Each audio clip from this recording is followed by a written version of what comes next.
पल से पल में क्या हो जाए पता नहीं तकदीर का, लिखी ब्रह्मा की टली न टाले अजब खेल रघुबीर का। नमस्कार, मैं डॉक्टर कृष्णकांत चतुर्वेदी। आज 2024 के इस भाग्य के खेल में आपको क्या समर्थन मिलने वाला है, कैसे भगवान आपके जागृति को प्रदर्शित करने वाले हैं, इसी बात को जानने और समझने के लिए हम आपके सामने उपस्थित हुए हैं। ध्यान दीजिएगा, देवगुरु बृहस्पति वो ग्रह बनते हैं जो सदैव के लिए एक व्यक्ति के जीवन में भाग्य के कारक माने गए हैं, और यही देवगुरु बृहस्पति जीव कारक माने गए हैं। अर्थात इस संसार में जितने भी प्राणी हैं, जितने भी जीव मात्र हैं, उन सब में देवगुरु बृहस्पति समाये हुए हैं। और इसी साल के प्रारंभ 2024 से ही ये देवगुरु बृहस्पति आपके लाभ भाव पर प्रतिष्ठित होंगे। और यही नहीं, शनि देवता जो कि आपके सदैव के लिए भाग्य के स्वामी हैं, अर्थात आपके नवमेश बनते हैं, वो भी नवम भाव पर ही इस समय पर विराजमान है। अर्थात कर्म और भाग्य दोनों का एक सम्मिश्रण आपको इसी साल 2024 में देखने को मिलेगा। कैसे और क्या प्रभाव होगा, हमने यहाँ पर 2 जगह पर देवगुरु बृहस्पति को लिखा है। इसके प्रभाव को आप जानिएगा और इसी साल क्या क्या निकाल करके आपके भाग्य आपको देंगे, इस बात को समझने के लिए हमारे साथ आप बने रहिएगा। एकादश भाव पर देवगुरु बृहस्पति का होना, अर्थात अभी तक यदि लाभ की प्राप्ति नहीं हो पाई है, ये समझिए देवगुरु बृहस्पति जिस स्थान पर होते हैं उस स्थान को विस्तार करते हैं, ऐसी ज्योतिष शास्त्र की मान्यता होती है। अर्थात जब लाभ भाव पर होंगे तो लाभ को बढ़ाएंगे, हमारे लाभ में विस्तार होगा। एकादश भाव ही वो स्थान हो गया जो मेरी इच्छाओं की पूर्ति का है, अर्थात इच्छाओं की पूर्ति का यह वर्ष 2024 आपके लिए हो सकता है। और यही नहीं, यहां से देवगुरु बृहस्पति की सीधी दृष्टि आपके पंचम भाव पर पड़ती है। पंचम भाव संतान संबंधी चिंताओं से मुक्त कराएगा, संतान संबंधी जो प्रॉब्लम चल रहे हैं उससे मुक्त कराएगा, उनके एजुकेशन, उनके करियर, या फिर जिनके संतान नहीं हो रहे हैं, देवगुरु बृहस्पति की दृष्टि हमेशा संतान पक्ष को मजबूत बनाता है, ये ध्यान रखिएगा। देवगुरु बृहस्पति की जब दृष्टि पड़ती है पंचम भाव पर, शिक्षा में जागृति होती है, शिक्षा में विस्तार होता है। और इनकी पंचम दृष्टि जहां पड़ी है 1, 2, 3, 4, 5 आपके तीसरे घर पर, अर्थात यहां पर से भी आपको बहुत अच्छे खासे प्रभाव मिलेंगे। अर्थात आपके जीवन में आपके जो भाई बहन हैं उनका सपोर्ट इस समय पर मिल सकता है। तीसरा घर मेरे स्वयं के पराक्रम का है, साहस का है, मेरे स्वयं के पराक्रम में इस समय पर वृद्धि होगी। और यही नहीं, 7वीं, 8वीं, 9वीं देवगुरु बृहस्पति की जब 9वीं दृष्टि आपके सप्तम भाव पर होगी, जो व्यापारिक दृष्टिकोण से, आपके करियर के दृष्टिकोण से इसे अच्छा माना जाएगा। व्यापार वर्ग के लिए ये समय आप अच्छा मान सकते हैं, अपने व्यापार को एक ऊंचे लेवल तक ले जा सकते हैं। या फिर ये समझिए कि यदि हमें पूर्ण रूप से लाभ नहीं मिल रहा है तो लाभ भाव से ही तो दृष्टि है देवगुरु बृहस्पति की, अर्थात इसी समय पर आपको लाभ भी देखने को मिलेगा। परंतु ये स्थिति मात्र 30 अप्रैल तक रहेगी। जैसे ही 30 अप्रैल का समय जाएगा, 1 मई के दिन से ही यही देवगुरु बृहस्पति आपके आय भाव को छोड़ करके आपके व्यय भाव में चले जाएंगे। डरिएगा मत, व्यय भाव पर तो जाएंगे, परंतु देवगुरु बृहस्पति हमेशा एक चीज ध्यान रखेगा, जिस भाव पर उपस्थित होते हैं उस भाव को सुंदर बनाते हैं। आपके घर यदि कोई गुरु का आगमन होता है तो कैसी अनुभूति होती है, हम गुरु का सत्कार करते हैं, उनकी सेवा करते हैं, और उस गुरु के प्रभाव से जो भी हमारे मन में जो अंधकार होती है, जो हमारे जीवन में अंधकार होती है, उस अंधकार को वो गुरु देवता हमारे हर लेते हैं। इसी प्रकार से देवगुरु बृहस्पति आपके 12वें घर पर जब जाएंगे, 1 मई से लेकर के पूरे अंतिम अप्रैल 2025 तक रहेंगे, उस टाइम तक कोई बड़े परिवर्तन का योग बन सकता है।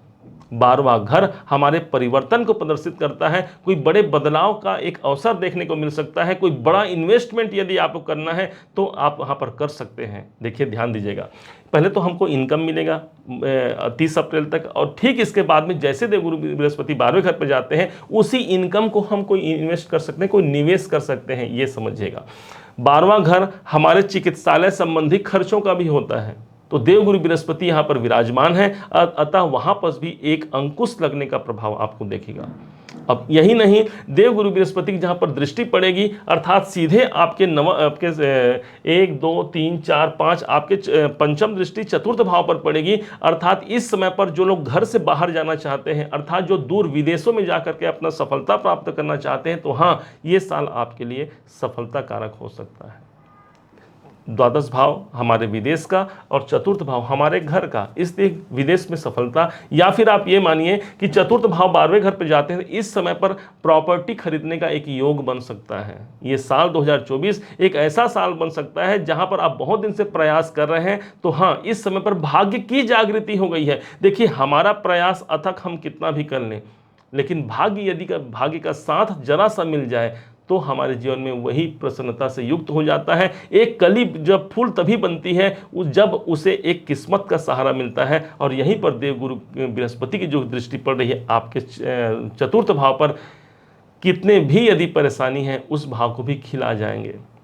माना जाता है इनकी दृष्टि जिस भाव पर पड़ती है वहां पर गंगा जल के समान पवित्रता आ जाती है, अर्थात माता के स्वास्थ्य में भी यदि कोई अच्छी स्थिति नहीं बनी हुई है, वहां पर भी एक अच्छी स्थिति बन सकती है। फिर भी बोलूँगा मैं, 12वें घर का संबंध बन रहा है हमारे पंचम भाव से, माता के स्वास्थ्य पर कुछ नरमा गर्मी की स्थिति भी रहेगी, उस पर ध्यान देने की आवश्यकता हो सकती है। अब क्योंकि खर्च भाव से देख रहे हैं तो आपको प्रॉपर्टी में खर्च कराएंगे, अर्थात प्रॉपर्टी खरीदने का एक ये अवसर आपके लिए बन सकता है। हाँ, यदि आप प्रॉपर्टी से लाभ चाहते हैं तो 30 अप्रैल तक का समय अनुकूल होगा, अन्यथा आप यदि खरीदना चाहते हैं तो 30 अप्रैल के बाद 1 मई से वो योग बन सकता है। देवगुरु बृहस्पति के पास इनकी 7वीं दृष्टि है। 7वीं दृष्टि से ये सीधे छठे भाव को देखते हैं। नौकरी पेशा में जो लोग हैं उनके लिए ये गुरु किसी वरदान से कम नहीं होंगे। देवगुरु बृहस्पति भाग्य के कारक हैं, अर्थात हमने अपना कर्म तो किया नौकरी में, अब यहाँ पर भाग्य का साथ भी मिल गया। मतलब भाग्य का साथ मिलना मतलब कि गुरु की दृष्टि पड़ रही है, हमें अब भाग्य से ही कोई अच्छी नौकरी प्राप्त हो सकती है। या फिर परिवर्तन आप देख सकते हैं, क्योंकि 12वां घर हमारा परिवर्तन है, नौकरी घर पर दृष्टि है, यहाँ पर भी हमको अच्छे खासे प्रभाव देखने को मिलेंगे। अब यही वो भाव है जो मेरे कर्जों का भी होता है, अब 12वें घर से देख रहे हैं, इसका मतलब कर्जों में भी इस समय पर स्थिरता आ सकती, कोई ना कोई एक ऐसा रास्ता निकल करके सामने आ सकता है जो आपके कर्जों से आपको मुक्त करा जाए। यही नहीं, देवगुरु बृहस्पति की दृष्टि आपके अष्टम भाव पर पड़ रही है। अब लीजिए, अष्टम भाव काहे का? अष्टम भाव होता है परिवर्तन का, हमारे रोग का, ऋण का, शत्रु का, और साथ ही साथ आपकी जो परेशानियां हैं, तनाव है, जो डिप्रेशन है, जो आपकी आयु है, इन सब भावों को रिप्रेजेंट करता है हमारा अष्टम भाव। गुरु की दृष्टि पड़ रही है, इसका मतलब गंगा जल का शुद्धता कहाँ आ गया? आपके अष्टम भाव पर। कैसे भी परेशानियां हो उससे मुक्ति मिलने का यही साल 2024 आपके लिए हो सकता है, इस बात को मत भूलिएगा। इतना प्रभावपूर्ण ये समय हो सकता है क्योंकि इसी साल 2024 में ही कर्म के देवता शनि और भाग्य के देवता जो गुरु बनते हैं, इनका सपोर्ट, इनका समर्थन ही हमें उस श्रेष्ठ ऊंचाई तक ले जाएगा जहां कभी हमने सोचा था, जहां कभी हमने चाहा था। अब कौन सा वो उपाय कर सकते हैं अपनी भाग्य की जागृति के लिए? तो हमेशा ध्यान रखिएगा, देवगुरु बृहस्पति आपके जीवन में आपके कर्म क्षेत्र और आपके व्यापार भाव के स्वामी बनते हैं, इसलिए सदैव देवगुरु बृहस्पति का दान पुण्य आप करते रहें। किसी योग्य साधु संत ब्राह्मण यदि आप देखते हैं तो उनका आशीर्वाद लीजिए, उन पर दान दक्षिणा जो आपसे बन पड़े उनको दान दक्षिणा दीजिए, उनका आशीर्वाद लेना, उनका सम्मान करना आपके गुरु को हमेशा स्ट्रांग करेगा। गुरु जब बलवान होते हैं तो किसी भी प्रकार से हमारे जीवन में अशांति नहीं रह पाती, भाग्य की जागृति अपने आप निकल करके सामने आती है। उम्मीद है आप सबने इसे समझा है, आप सबने इसे जाना है। यदि आपने इसे समझा है, जाना है, मेरे समझाने का प्रयास यदि आपको सार्थक लगा हो, मेरे समझाने का तरीका यदि आपको सार्थक लगा हो, तो हर बार की भांति इस बार भी अपना प्यार भरा लाइक और कमेंट करना कभी मत भूलिएगा। और हाँ, यदि अभी तक आपने चैनल को सब्सक्राइब नहीं किया है, सब्सक्राइब भी कीजिएगा। पुनः एक बार फिर आप सभी का दिवस बहुत मंगलमय हो, इन्हीं शुभकामनाओं के साथ। जय श्री कृष्ण।